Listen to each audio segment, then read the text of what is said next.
Hello friends, welcome to my YouTube channel large animal vet. आज हम बात करेंगे सेफ्टियोफर एंटीबायोटिक के बारे में।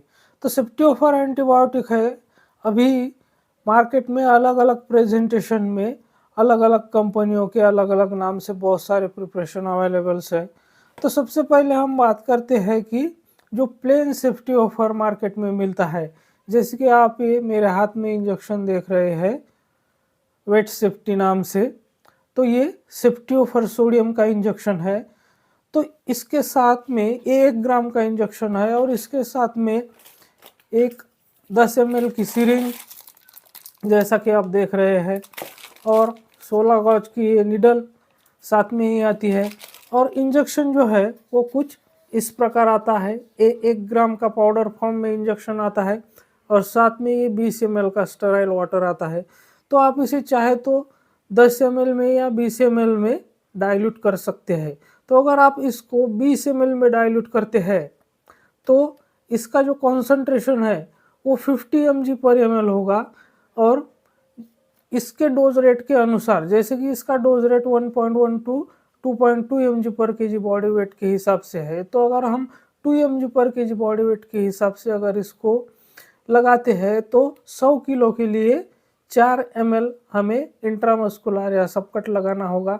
और अगर हम इसको 10 ml में डाइल्यूट करते हैं तो इसको हमें 2 ml 100 किलो के लिए इंट्रामस्कुलर या सबकट रूट से लगाना होगा।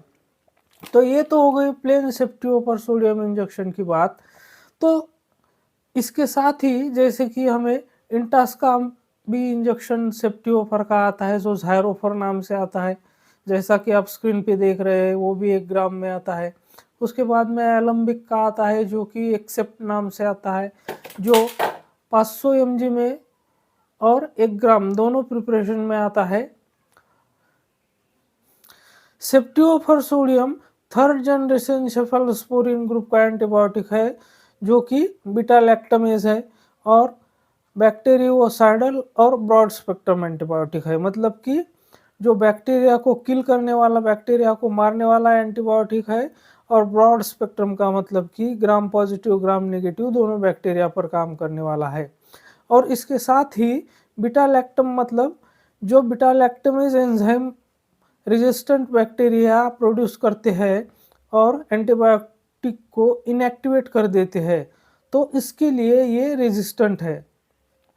जैसे कि जो हम प्लेन एमोक्सिसिलिन एम्पिसिलिन इंजेक्शन में जैसे सल्बैक्टम टेजोबैक्टम जो मिलाया जाता है, तो वो इस बीटा लैक्टमेज एंजाइम को डिस्ट्रॉय करने के लिए उसमें मिलाया जाता है।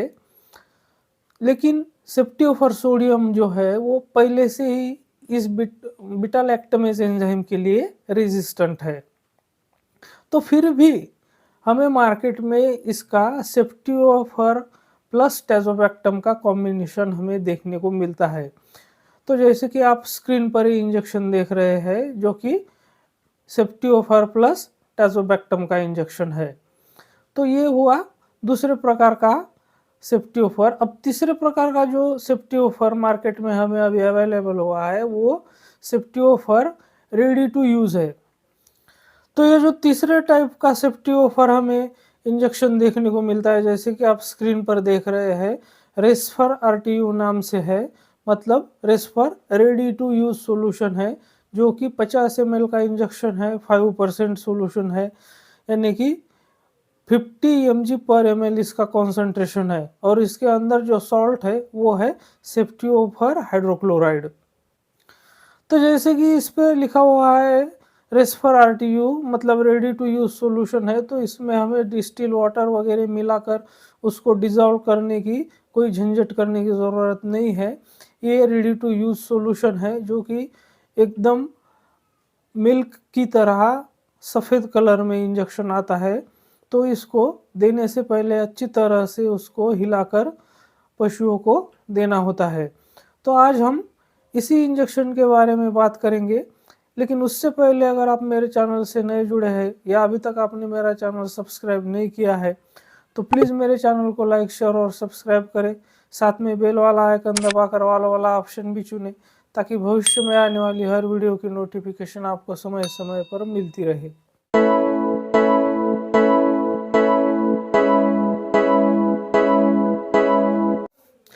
तो जैसे कि मैंने शुरुआत में ही बोला था कि सेफ्टियोफर के इंजेक्शन हमें अभी मार्केट में 3 टाइप में मिलते हैं। एक जो कि प्लेन सेफ्टियोफर सोडियम का इंजेक्शन है, जैसा कि आप स्क्रीन पर देख रहे हैं, ये ज़ायरोफर इंटास फार्मास्यूटिकल का 1 ग्राम का है पाउडर फॉर्म में। और दूसरा आता है जो कि आप स्क्रीन पर देख रहे हैं, बीसेफ्टाज़ो। तो इसके अंदर सेफ्टियोफर प्लस टाज़ोबैक्टम है जो कि 1.125 ग्राम का है। और तीसरा ये जो आप स्क्रीन पे देख रहे हैं, रेसफर आरटीयू, मतलब रेडी टू यूज़। तो ये 50 ml का इंजेक्शन आता है और 50 mg पर ml इसका कॉन्सेंट्रेशन है, यानी कि 5% सोल्यूशन है ये। तो ये अब हमें इसको डाइल्यूट वगैरह करने की ज़रूरत नहीं है, उसके नाम के अनुसार रेडी टू यूज़ सोल्यूशन है। तो अब हम बात करते हैं कि इस सेफ्टियोफर इंजेक्शन की, ये जो अभी नया आया है रेसफर आरटीयू, तो इसके अंदर सेफ्टियोफर हाइड्रोक्लोराइड है। तो इसके पशुओं में क्या उपयोग है, कितनी डोज है और कौन सी कंडीशन में, कौन सी बीमारियों में हम इसका उपयोग कर सकते हैं, इसके बारे में अब हम बात करेंगे। तो जैसे कि मार्केट में अवेलेबल ये सारे इंजेक्शन, चाहे वो प्लेन सेफ्टियोफर सोडियम हो, जैसे कि आप ज़ायरोफर के नाम से इंटास का प्रिपरेशन देख रहे हैं, या फिर चाहे वो सेफ्टियोफर सोडियम प्लस टाज़ोबैक्टम हो, जैसे कि बीसेफ्टाज़ो के नाम से ये आप देख रहे हैं, या फिर जो ये तीसरा रेसफर आरटीयू है जो कि रेडी टू यूज़ है। तो ये तीनों भी antibiotic 3rd generation cephalosporin beta lactam antibiotic है, जो कि बैक्टीरियोसाइडल है और ब्रॉड स्पेक्ट्रम है। इसका मतलब कि बैक्टीरिया को मारने वाला एंटीबायोटिक है और दोनों भी ग्राम पॉजिटिव और ग्राम नेगेटिव बैक्टीरिया पर काम करने वाला एंटीबायोटिक है। और ख़ास करके बीटा लैक्टम एंटीबायोटिक है, यानी कि जो bacteria beta lactamase enzyme produce करते हैं और जो उस एंटीबायोटिक को इनएक्टिवेट करते हैं, निष्क्रिय करते हैं, तो उसके लिए ये एंटीबायोटिक रेजिस्टेंट है। तो अब हम बात करते हैं रेसफर आरटीयू इंजेक्शन, जो कि 5% सोल्यूशन में है, यानी कि 50 mg पर ml उसका कॉन्सेंट्रेशन है और 50 ml का ये वायल आता है जिसके अंदर सॉल्ट है सेफ्टियोफर हाइड्रोक्लोराइड। तो ये इंजेक्शन कैटल, बफेलो, शीप, गोट सभी पशुओं में लगभग यूज़ किया जाता है। और उसके जो उपयोग है, उसके जो यूजेस है, वो जनरली जो ग्राम पॉजिटिव ग्राम नेगेटिव दोनों बैक्टीरिया के खिलाफ इस एंटीबायोटिक का यूज़ किया जाता है।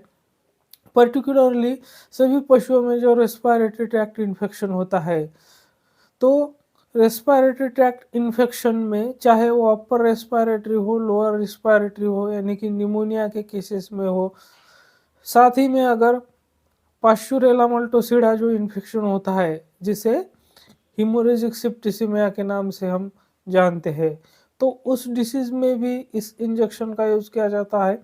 तो वहाँ पर भी इस इंजेक्शन के बहुत अच्छे रिजल्ट मिलते हैं। तो जैसे कि ये एंटीबायोटिक रेस्पिरेटरी इन्फेक्शन के साथ साथ जो ई कोलाई है, ई कोलाई बैक्टीरिया एक ग्राम नेगेटिव बैक्टीरिया है, तो ई कोलाई मास्टाइटिस है, या जैसे कि एक्यूट मास्टाइटिस होता है, तो उस केस में भी इस एंटीबायोटिक का यूज़ किया जा सकता है। तो वहाँ पर हम पैरेंट्रल और इंट्रामेमरी दोनों रूट से इस एंटीबायोटिक को यूज़ में ले सकते हैं। इसके साथ ही जो बैक्टीरिया फ्यूजोबैक्टीरियम नेक्रोफोरम, यानी कि जो पशुओं में फुट रॉट डिसीज़ कराता है, तो उस बैक्टीरिया के अगेंस्ट ये बहुत ही इफ़ेक्टिव एंटीबायोटिक है। फुट रॉट के केसेस में भी इस एंटीबायोटिक का पशुओं में उपयोग किया जाता है। इसके साथ साथ अगर यूटेरस में कोई इन्फेक्शन है, मेट्राइटिस है या पायोमेट्रा है, तो उस केस में भी सेफ्टियोफर हाइड्रोक्लोराइड इंजेक्शन का इंट्रायूटेराइन भी यूज़ किया जा सकता है और साथ में पैरेंटल रूट से भी इसका यूज़ किया जा सकता है। इसके साथ ही जो एंटरिक इन्फेक्शन होते हैं, जैसे कि साल्मोनेला, तो साल्मोनेलोसिस के केस में भी सेफ्टियोफर हाइड्रोक्लोराइड इंजेक्शन का यूज़ किया जा सकता है। बीआरडी के केसेस में यानी कि पोवाइन रेस्पिरेटरी डिसीज के केसेस में भी इस एंटीबायोटिक को हम यूज़ में ले सकते हैं, वहाँ पर भी उसका बहुत ही अच्छा रिजल्ट मिलता है। तो अब हम बात करते हैं इसके कॉन्ट्राइंडिकेशन की।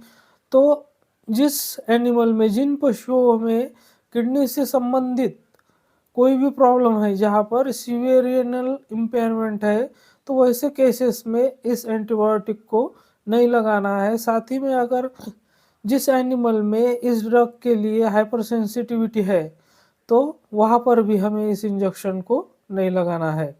साथ में हमें और एक बात का ध्यान भी रखना है कि जो एंटीबायोटिक जैसे कि टेट्रासाइक्लिन है, क्लोराम्फेनिकॉल है, मैक्रोलाइड्स है, लिंकोसामाइड है, तो इन एंटीबायोटिक के साथ में भी इस सेफ्टियोफर हाइड्रोक्लोराइड इंजेक्शन का हमें एक साथ यूज़ नहीं करना है। और कभी-कभी जो इंजेक्शन साइट होती है, वहाँ पर माइल्ड हाइपर सेंसिटिविटी रिएक्शन इसकी देखने को मिल सकती है, तो उसके लिए कोई अलग से ट्रीटमेंट करने की ज़रूरत नहीं है, वो अपने आप ही सबसाइड हो जाती है। तो अब हम बात करते हैं इस इंजेक्शन के डोज रेट की। तो इस रेस्पर आरटीयू इंजेक्शन का डोज रेट जो है, कैटल, बफेलो, शीप, गोट सभी में 1 mg पर केजी बॉडी वेट के हिसाब से या फिर 1 ml पर 50 केजी बॉडी वेट के हिसाब से इंट्रामस्कुलर या सबकट रूट से, सिर्फ ये 2 रूट से ही हम इस इंजेक्शन को लगा सकते हैं। आईवी रूट से हम इस इंजेक्शन को नहीं लगा सकते हैं। और इसका जो मिल्क और मीट विड्रॉल पीरियड है, तो मीट के लिए इसका 7 डेज का है और मिल्क के लिए 0 डेज का है। तो रही इसकी रिपीट करने की बात, तो हम 24 घंटे के बाद इसको रिपीट कर सकते हैं। तो उस कंडीशन या सीवियरिटी के अनुसार इसको हम 3 दिन से 5 दिन तक लगातार दे सकते हैं। तो मेरे साथ बने रहने के लिए आपका बहुत बहुत धन्यवाद।